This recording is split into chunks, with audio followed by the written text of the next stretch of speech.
Bienvenidos a La Ventana. Soy Rafael Tirado Rico y este es mi podcast.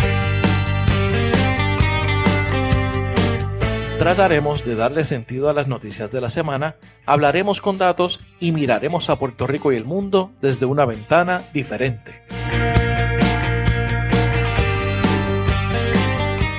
Bienvenidos al episodio número 14 de La Ventana. Gracias a todos siempre por la sintonía. Esta semana tenemos de invitada a Julia Salazar. Ella es colombiana y aspirante en primarias por el Partido Demócrata a la candidatura del Senado estatal de Nueva York por Brooklyn.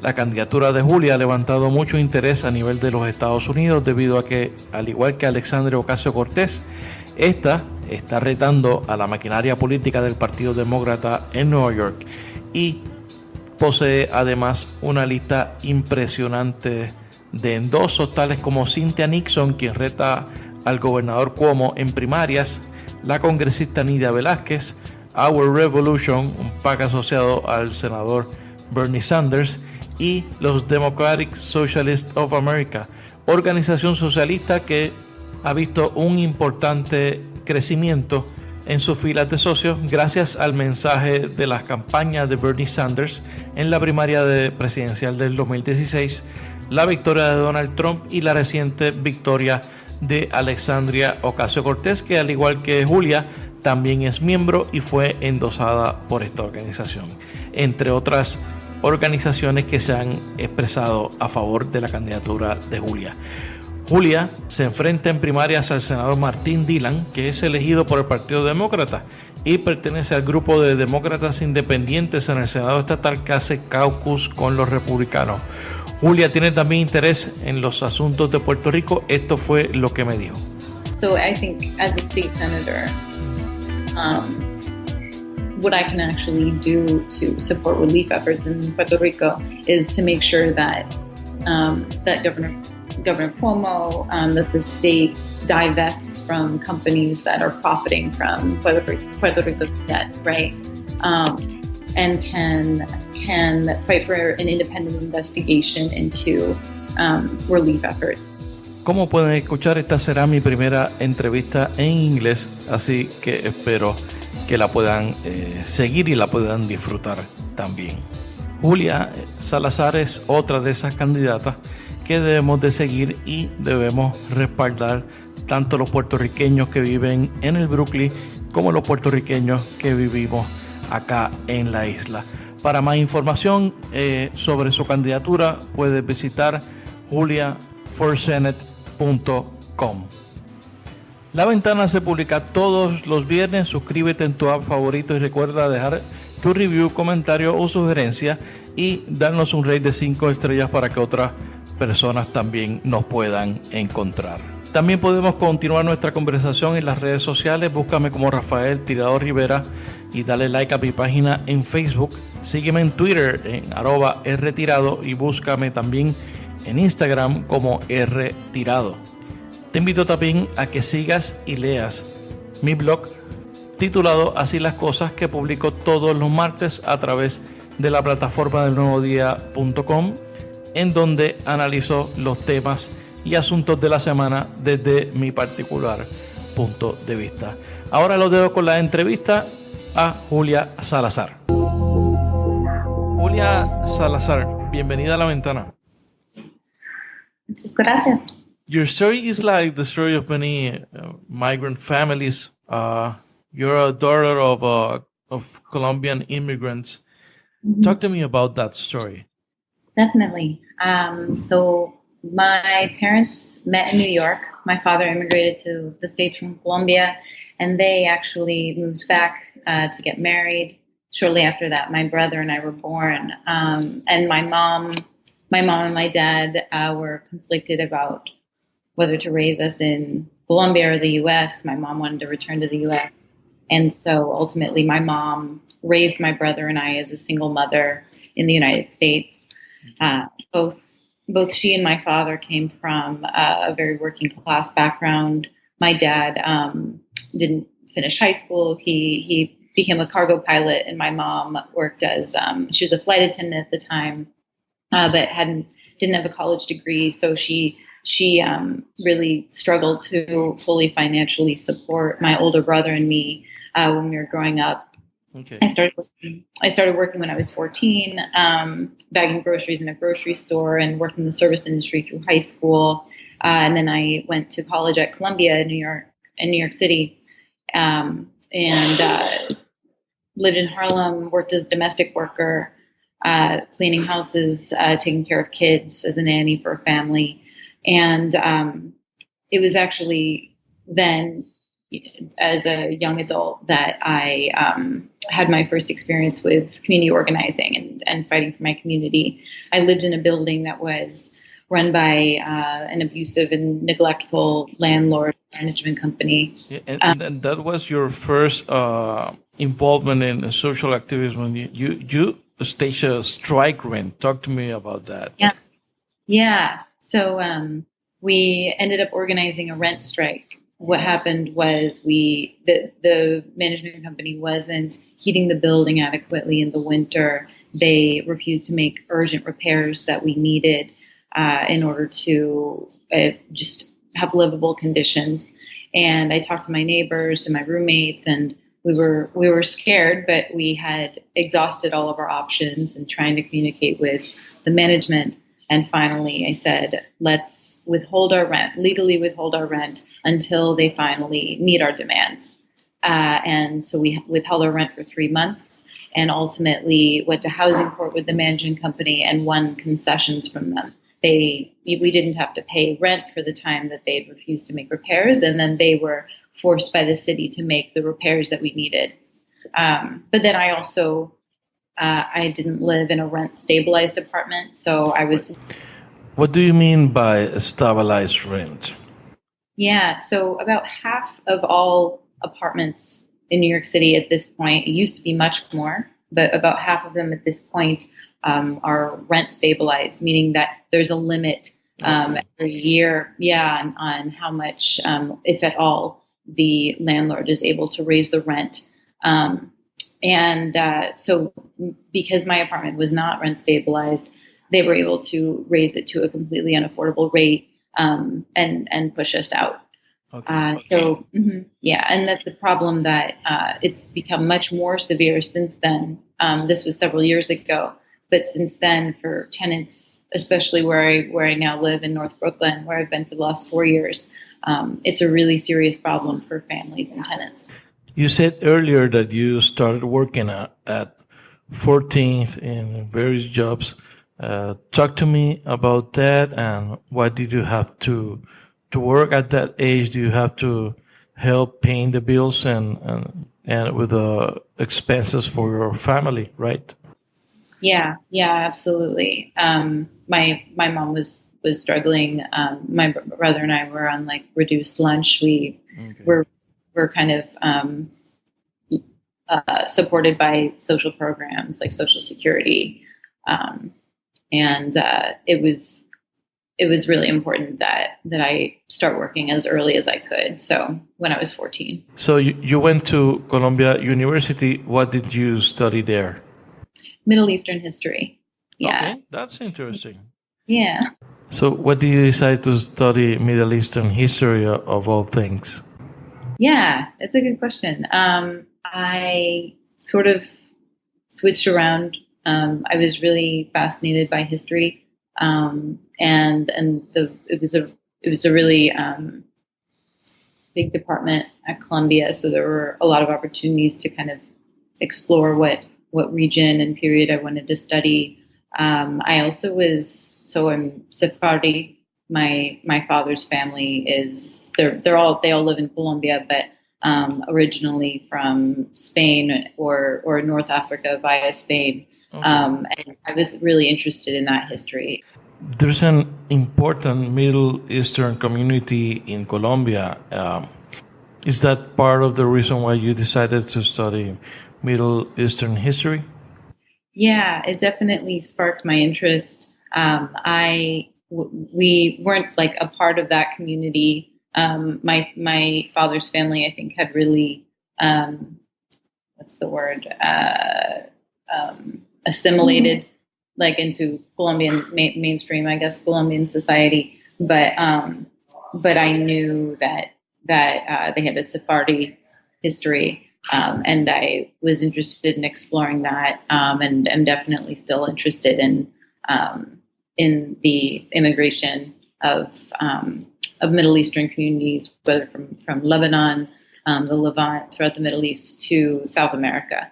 So how do you get into politics, having been studying Middle Eastern history? Because you can do you could have done any other things because that's not a typical background for a person to get into politics. What happened to you? Yeah, I think it came for me from community organizing. So beginning with the tenant organizing that I started with. You were a student by then, or you went? Yeah, I was still a student. Okay. It was nearly finished with school, and so after that, all of the work I did, I was a writer, an editor. I was a teacher, an administrator. Like I did work that basically was for me just to sustain the unpaid organizing that I was doing for a while. So for the last few years, I've actually focused on police accountability work and criminal justice reform. Initially inspired by I think the momentum that was behind the social movement in the U.S. For racial justice and against like militarized policing. Yeah. That's what I've focused on for the last few years. And for the last couple of years, I've been paid to organize. So as a staff organizer for a nonprofit, and within a coalition with dozens of other community-based organizations, labor organizations in New York that are all fighting for police accountability.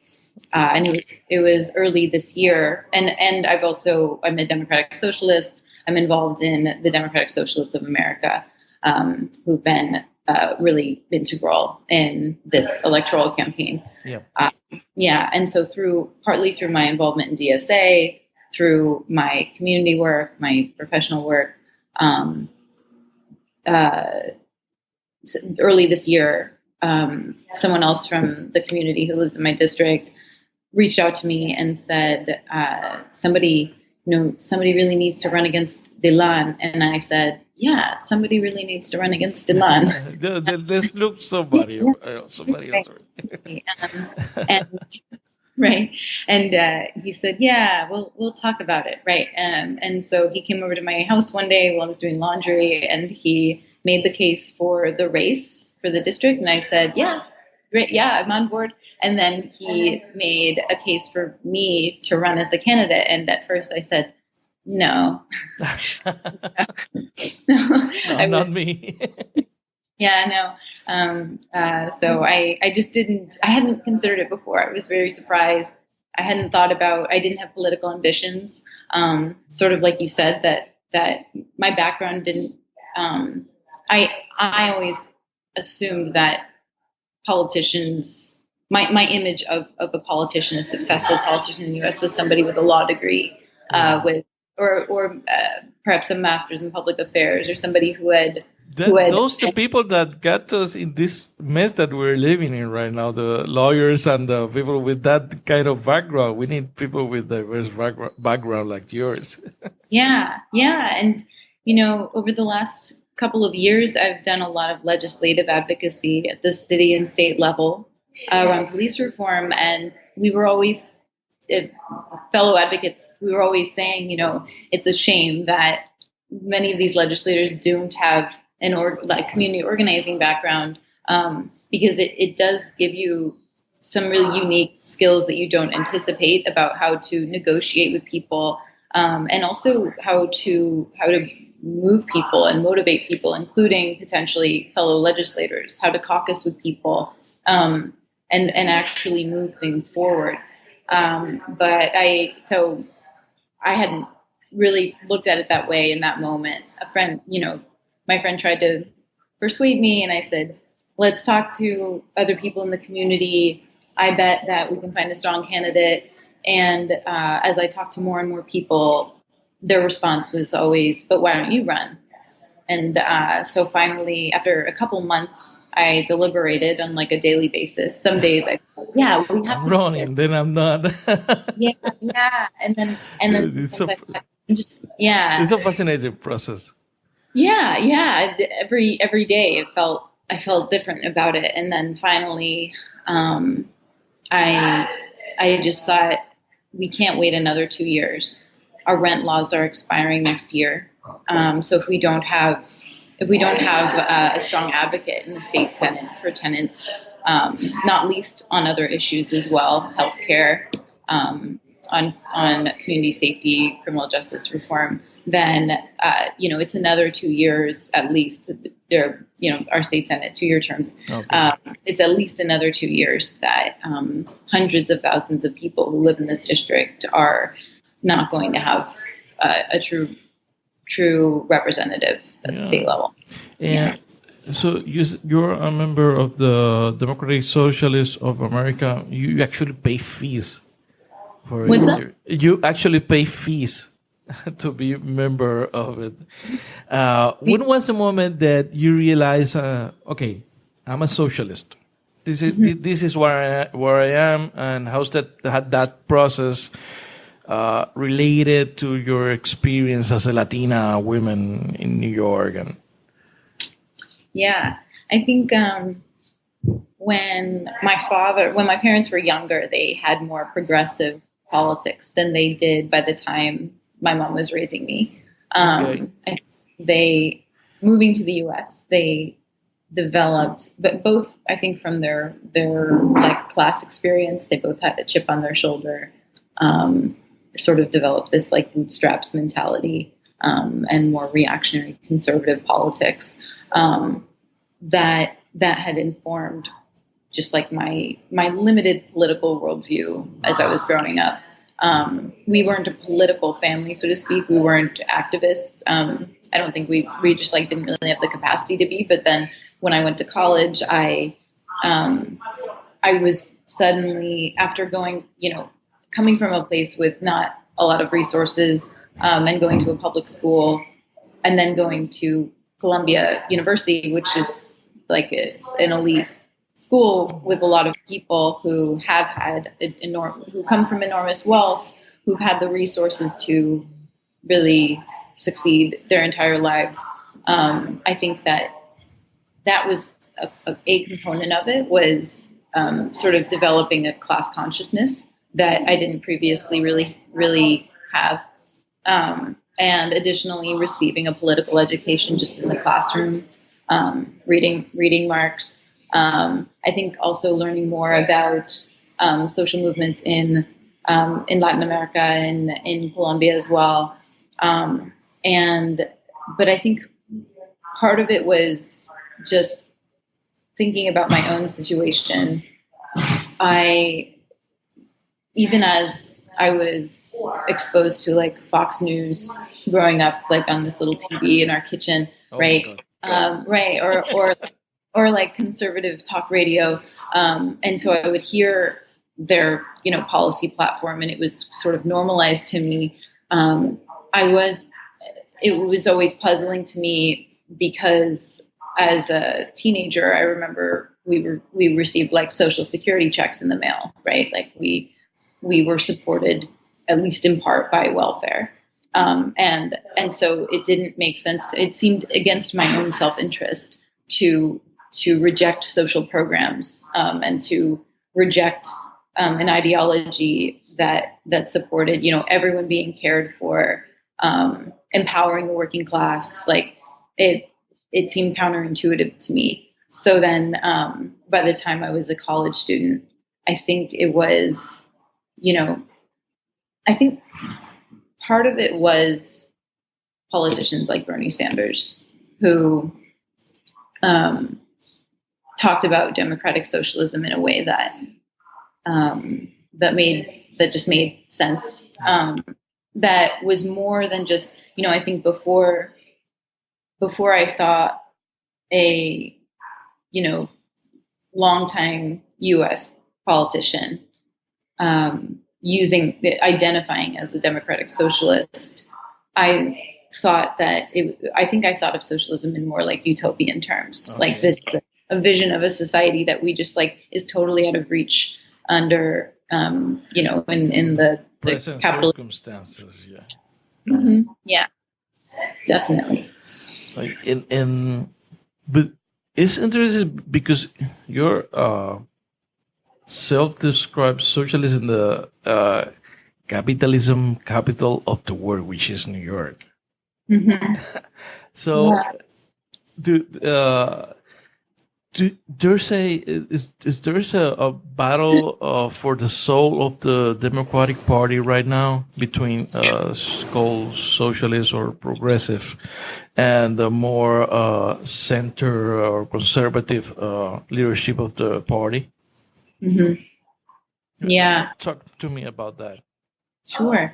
Yeah, I think that it became apparent in the 2016 Democratic presidential primary between Hillary Clinton and Bernie Sanders, and then in the outcome of the election, when Hillary was the nominee, and a lot of people were very upset about the process of how that happened, and speculated about super delegates and the primary process that people thought that was rigged in favor of the Clintons, right?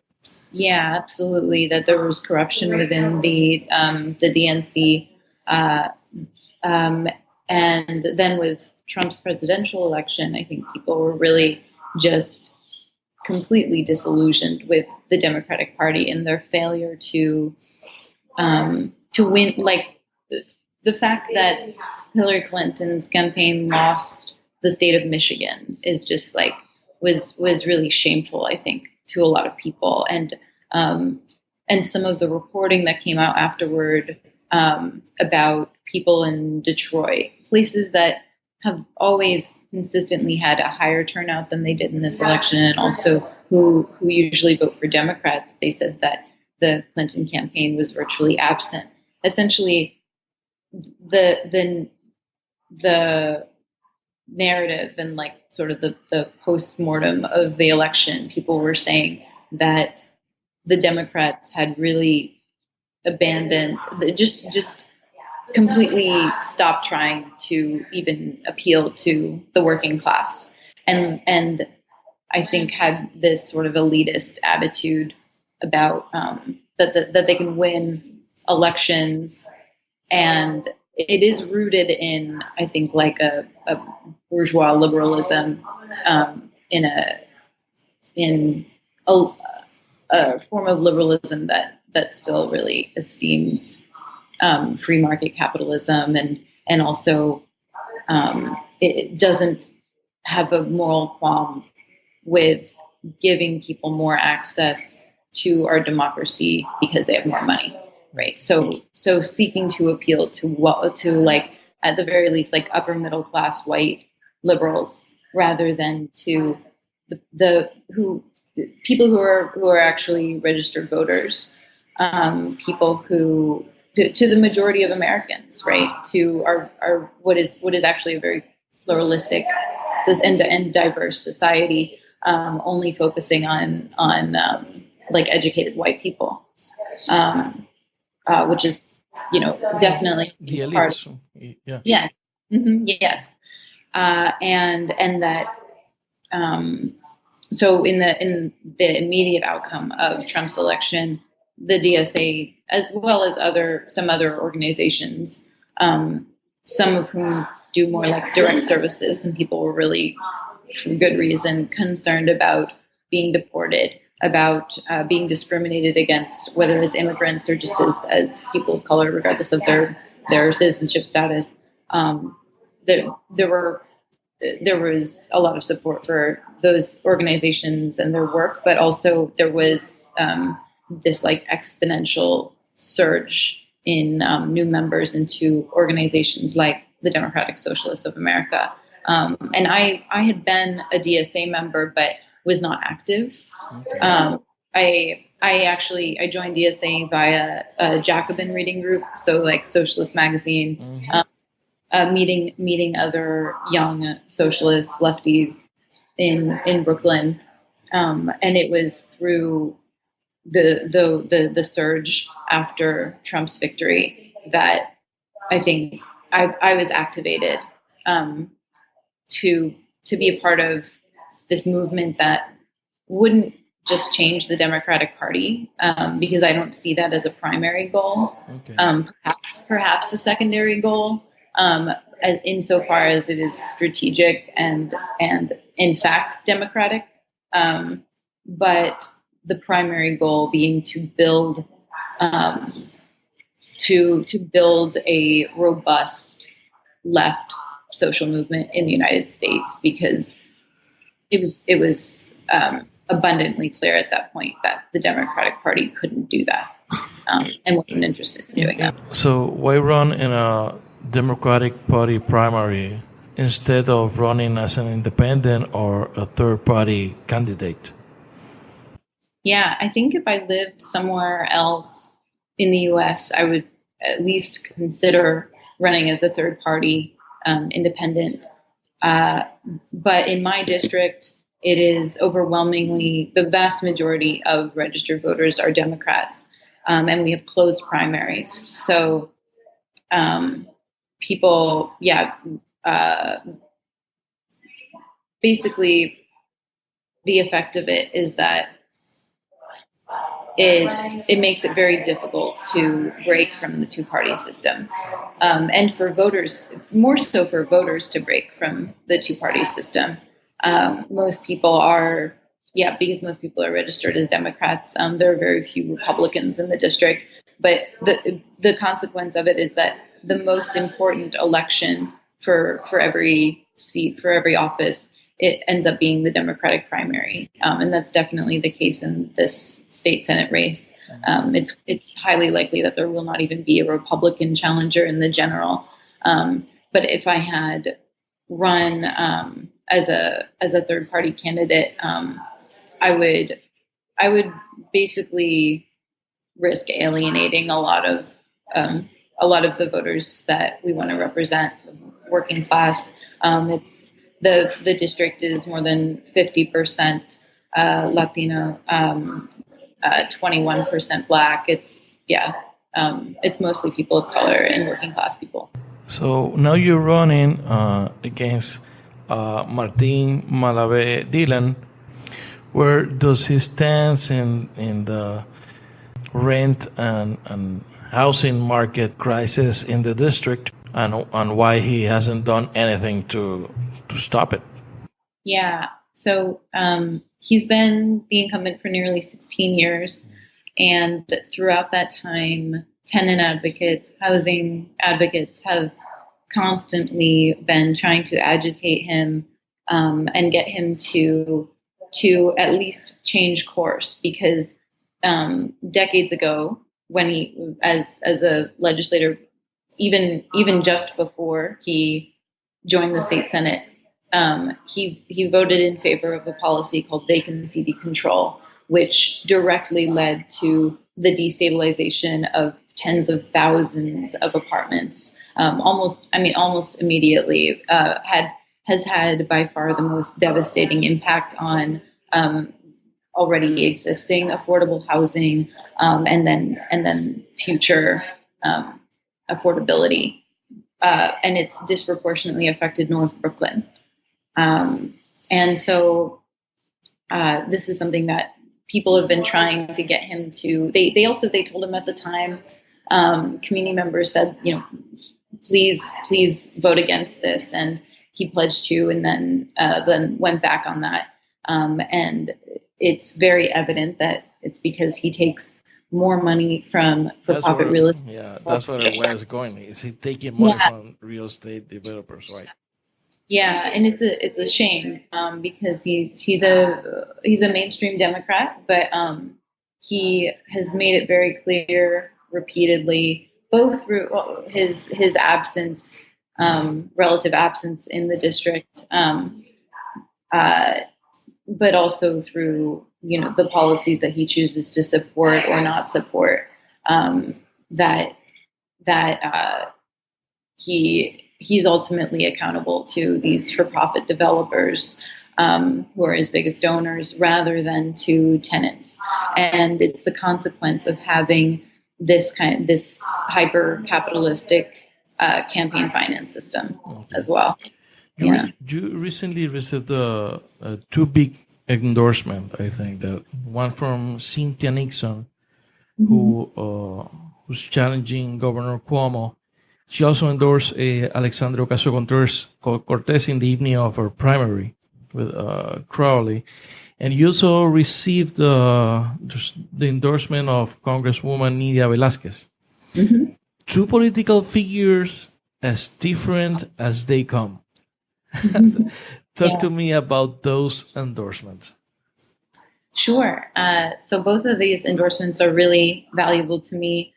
Congresswoman Velázquez, she's had a really strong commitment to advocating for the community, for North Brooklyn, Queens. Her district is, of course, a lot bigger, but for New Yorkers, parts of your district, right?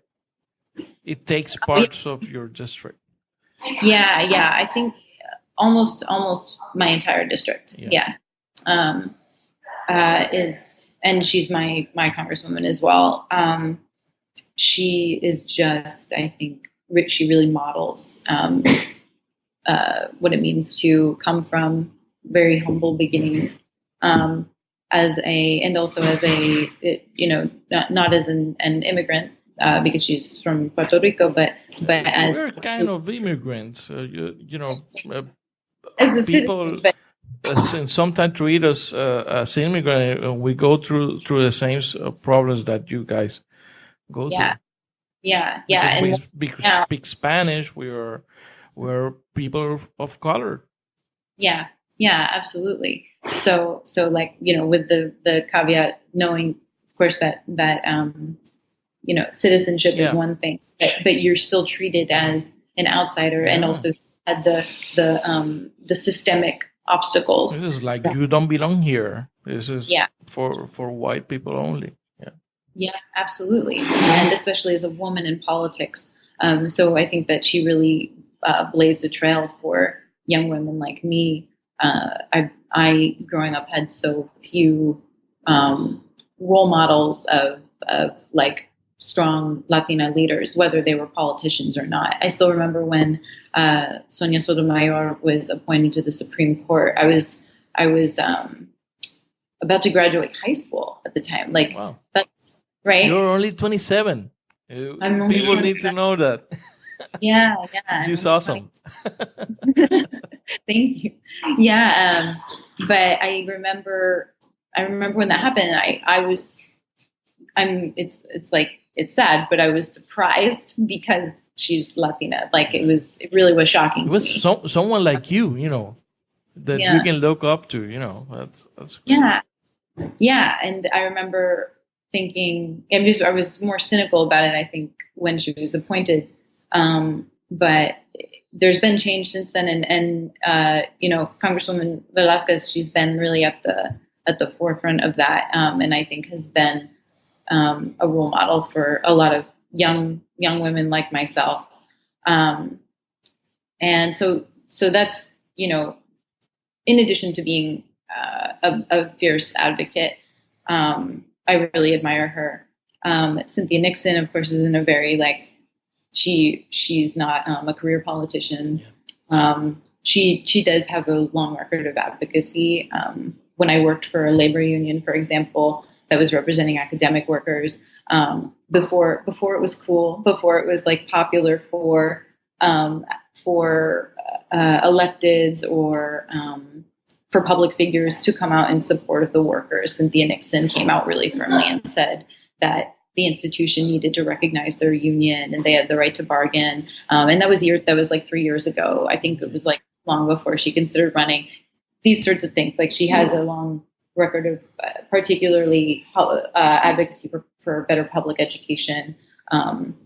and she's positioned herself further to the left of, there isn't really a fair comparison, I guess, between Cynthia Nixon and Representative Velázquez, but there is between certainly. No, she speaks volumes about you. Oh yeah, yeah, that's good. Yeah, it's wonderful. Because Cynthia Nixon is running from the left. She's hard on the left, and he's moving the governor toward the left, taking positions. So her primary is also in September, right? Yeah. So same day, all the statewide races. Yeah, and on the same ballot. So people in my district will go. It's encouraging because it's really it's part of building momentum for progressive female candidates, for progressive, truly left candidates in general, to have an inspiring left candidate like Cynthia Nixon up ballot, and to also be on that ballot challenging Dylan. So I'm very hopeful that voters, who see us cross-endorse each other and see that our platforms are the same, that we both are fighting for rent stabilization across the state, for universal health care, single-payer health care, to fully fund our public schools and colleges. I think that people will then be more likely to vote for both of us, respectively. Why do you think that women are taking a stand right now? Where are they taking the leading roles in this political revolution, if you want to say it in some way? Why is that? Why women?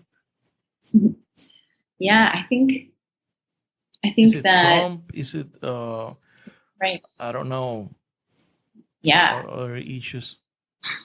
Mm-hmm. I do think part of it is,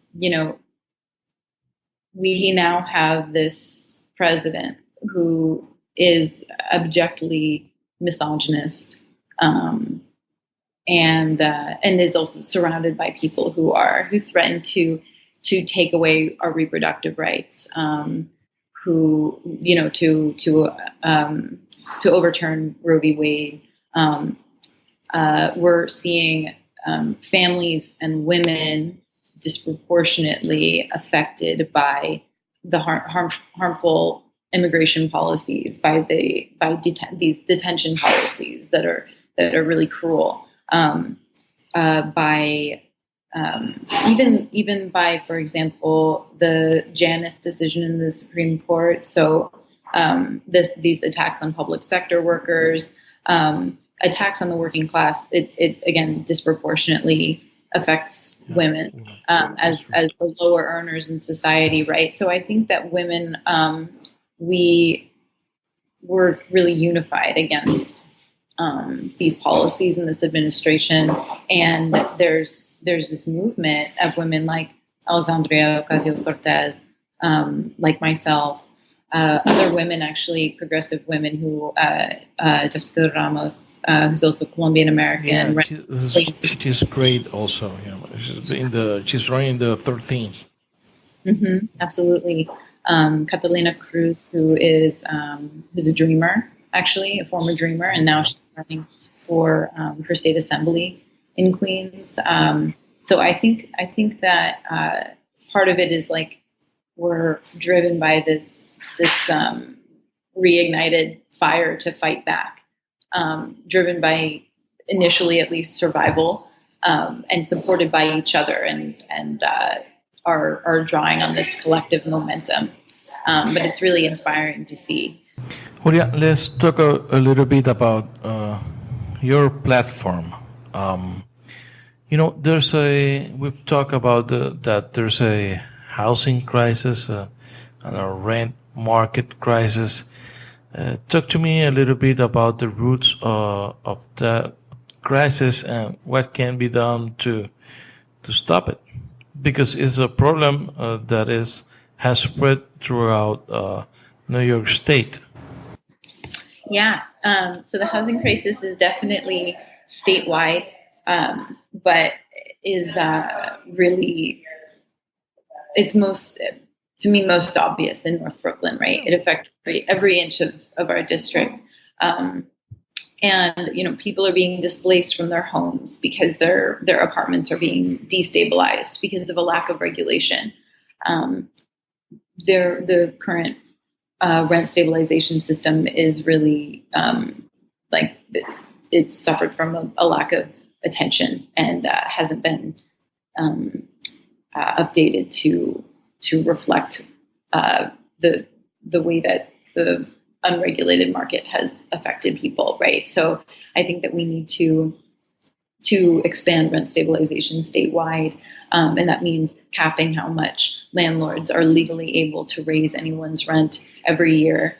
It does also mean building more truly affordable housing, not mixed rate housing. We have built already enough of that, and we've seen that it is still inaccessible for the vast majority of working class families, because there are both like income caps and income minimums, and they're not nuanced or taking into account the needs of a family, potentially living on only one person's income. So expanding rent stabilization is really important. Ending vacancy control, eviction bonuses, or vacancy bonuses that are given to management companies to landlords, and incentivize tenant harassment and the pushing out of tenants so that they're able to raise the rent on a vacant apartment. Those are the most critical and urgent as far as housing.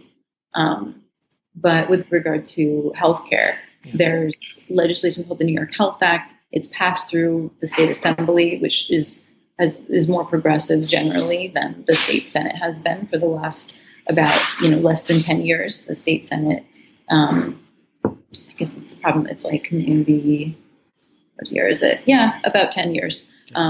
The state senate has been dominated by the Republicans, more recently due to a power sharing agreement between the Independent Democratic Caucus, the IDC members, Democrats who were elected by their constituents as Democrats, but then immediately began caucusing with the Republicans in order to maintain this gridlock in the state senate and prevent progressive legislation from passing, and also to benefit the governor.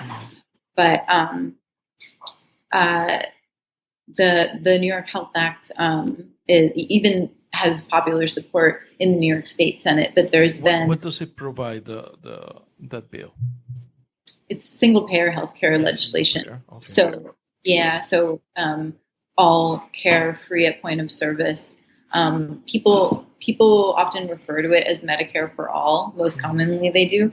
And while I don't oppose that term, it's problematic in that Medicare, the federal Medicare program that currently exists, is inadequate.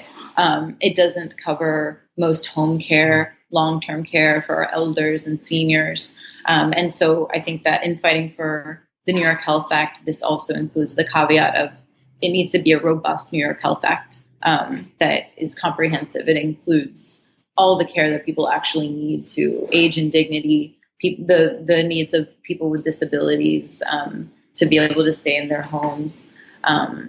And also in its current form, the New York Health Act includes undocumented immigrants, which goes beyond federal, the terms of federal programs. So it's really, it's legislation that would change the lives of many thousands of New Yorkers. And it's popular legislation, but we need to change the dynamic in the state senate in order to make that. You need someone who's willing to fight the insurance companies, which is important. Yeah, I think they are the ones that they don't want to give a pass to the single payer. Yeah, definitely. And currently, even without the New York Health Act, our public hospitals in Brooklyn and our clinics, they're seriously underfunded. And so I think that part of this is making sure that the private institutions, home care agencies, private hospitals, research hospitals, that they aren't continuing to be favored over the hospitals that actually provide the services that people really need and that working class people rely on. Okay. So you're calling for a criminal justice reform? Talk to me a little bit about that. Yeah. So the most pressing policy, I think, related to criminal legal reform statewide is ending cash bail. Okay. The system of cash bail it keeps people it perpetuates mass incarceration by making it so that even for very low level crimes, if someone is arrested, they potentially, if they can't afford to pay, that's what determines how long they stay, and that can just exacerbate things. It leads people to lose their jobs. It contributes to the recidivism rate. So ending cash bail, it's a deeply unjust system. It's an extension of the ugliest component of capitalism, and we need to end it completely in New York State. This system it only helps the for-profit prison system that makes money of people try this. Prisons. System. The incarceration system, the private prisons. Absolutely. And the wealthy who are able to, for committing the same crimes, are able to either not have any stay in jail, or get out easier. Like they are just benefited over the poor and who can't afford to pay bail. Cynthia Nixon proposed the legalization of marijuana. Are you for it?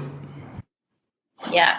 Okay. Yeah, definitely. I think that there's no reason that marijuana shouldn't be legalized. And also, so in addition, when we talk about decriminalized, we should retroactively, I think, what's the word? Expunge. We should make sure that people who have been criminalized in the past for using marijuana, that their records are clean their records. Yeah, definitely. There's no reason that it shouldn't be legalized statewide. Yeah, it's also a way to target minorities, right? Yeah, absolutely. It disproportionately affects minorities. There are people who, and it also criminalizes our youth, gets people in the system for like these petty things, and can really be a destructive force in people's lives. Julia, ¿quieres decir algo en español para los que no escuchan? Este es un podcast que se hace desde Puerto Rico. It was something in Spanish for invite the people to participate in the primary. Estamos juntos en esta lucha y cuando ganamos como familia. How do we get connected to you through social media, online? Where's your Twitter website? My Twitter is I can put it in the chat box if it's easier. It's at Salazar Senate 18. Okay. On Twitter, and Facebook, just Julia Salazar for State Senate, and the website is in both Spanish and English. salazarforsenate.com. Okay, awesome. Yeah. So, anything else that you want to say to our listeners? No, I I think that's it. I'm excited to win this together for New Yorkers and for Puerto Rico as well. Very good. So, Julia Salazar, gracias por estar en La Ventana. Gracias por escuchar este episodio de La Ventana. Sígueme en las redes sociales, búscame como Rafael Tirado Rivera en Facebook, en Twitter, en Instagram. La Ventana es una producción de Change Lab Media para Rafael Tirado Rivera. Hasta la próxima.